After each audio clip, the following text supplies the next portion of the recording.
Greetings loyal subscribers and honoured guests. Welcome to another episode of Cover Tape Chaos Zapped. We're starting to get down to the final batch of episodes now. There are actually fewer than I thought, because after the next one they switch over to double tapes. You can tell that the meaningful new content from the magazine was starting to dry up, as the tape became more of a selling point than the reviews, and the main features in the magazine tended to be roundups of older games within a particular genre. In the case of this issue, it was wrestling games. Don't get too despondent though, Cover Tape Chaos in its current guise still has a while to go, and then it will transform into a new guise for the Commodore Force issues. This tape happens to have a couple of real belters on it in my opinion, so let's get on with the show. Our first game is another contribution from Jeff Winter, who has become a regular on these tapes. This time it is his classic shooter Insects in Space that receipts its time in the spotlight. This is a Defender style game, or rather Stargate, the arcade sequel to Defender.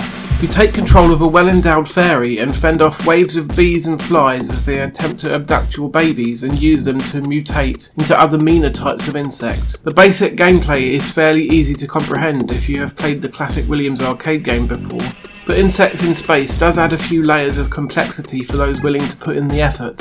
Holding down the fire button causes a warp portal to appear, which will take you straight to the nearest baby that's in danger, which can be incredibly useful. You can also hold multiple babies at the same time, and by entering the portal with particular combinations of upright and inverted babies, you can trigger different bonuses, such as shields, an extra baby, and 2 cherubs above and below you for extra firepower.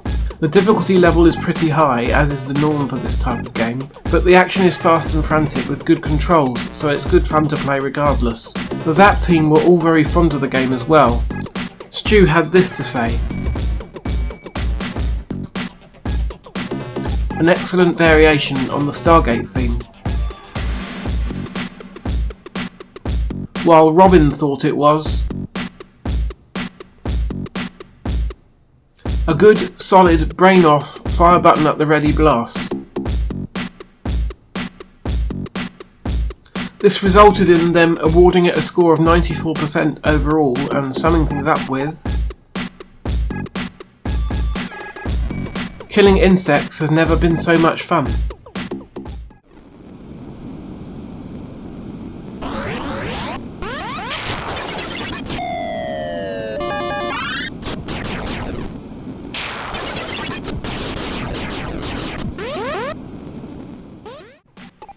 Another episode, another frustrating game from Quicksilver, this time in the form of Glider Rider.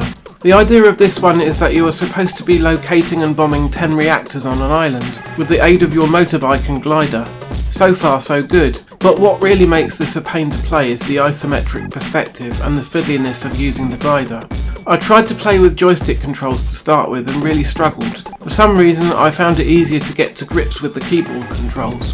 When I finally got used to using the 4 cardinal directions to move diagonally on the screen, I then had to figure out how to deploy the glider. According to the instructions, this should be quite straightforward. While going down a hill, you press in the opposite direction quickly, but I couldn't get it to work reliably. The music by David Whittaker is pretty good, although why does he keep using the same refrain from the Lazy Jones music? Some new material would be nice. Opinion on Glider Rider by the Zzap team was quite mixed. Julian really enjoyed himself and said, "If you're after something a little different, then go and have a look at this." Gary Penn, however, was less enthusiastic, saying, "It's infuriatingly difficult and I soon found myself becoming thoroughly narked."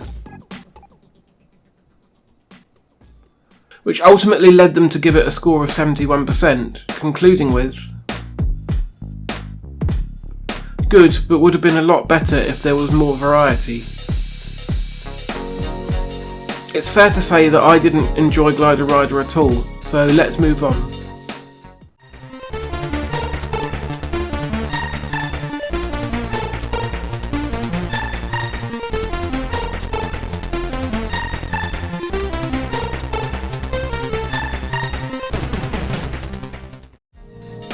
Bug Bomber is at first glance a Bomberman clone. It is true that the presentation and the basic concept are very similar, but much like Insects in Space, Bug Bomber adds extra depth to the idea. By holding down the fire button and pressing in different directions, you can do a lot more than simply dropping bombs. You can also deploy landmines for the enemy bugs to walk over, for example. You also have the option of laying your own eggs, which will hatch into various creatures that will fight for you for a few seconds, assuming the egg doesn't get blown up in the meantime. These vary from basic painter eggs, where the resulting creature will go around changing enemy eggs to your colour, to killer eggs which hatch into little tanks that are very deadly indeed. This is a demo version that contains 20 different levels from the full game, 5 single player levels, 5 2-player and so on. Getting used to the controls is a bit fiddly at first, but the icons for each option does help you remember what is what. It's a cool idea that I can see really coming to life with other players. As a single player experience, it's a little bit dull though, much like Bomberman is when played solo. Corky summed up the official Zzap review by saying, "Bug Bomber is a difficult game to describe, but it's a hell of a lot of fun to play." They gave the game a score of 87%, which I think is rather high based on what I've seen, but like I said, having people to play it with or against probably makes a lot of difference.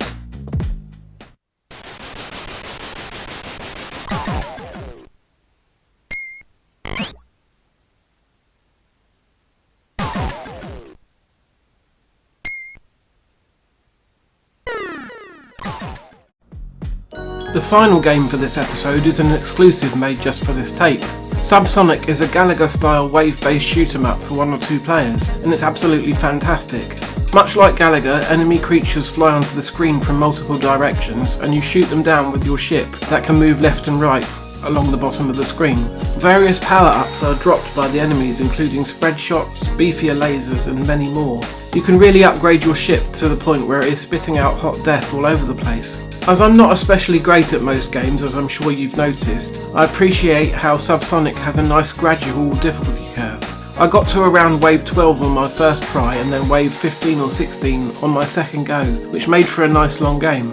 This is just a really well made game. There's no glitchiness, bad controls or anything that really holds it back. The pick up and play nature mean that I will be coming back to it frequently now that I have discovered it.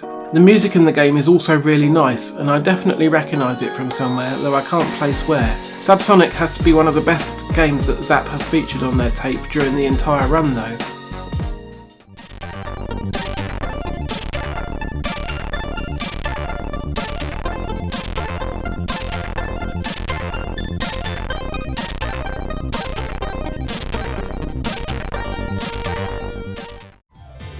So that concludes yet another episode. I must admit it was starting to get pretty demoralising when the tapes have been so average recently, but overall this was a very good one. The 2 shooters make it worthwhile alone, and Bug Bomber is also pretty decent. If I could get used to Glider Rider and understand it more, maybe I would find a decent game underneath. Do any of my viewers have memories of playing Glider Rider and enjoying it? Anyway, as you can probably tell, Subsonic is my star game this time. Thank you for watching. If you enjoyed this video, then please consider leaving a like, subscribing to the channel, leaving a comment and sharing on social media. I'll be back in 2 weeks' time with the next episode. In the meantime, take care.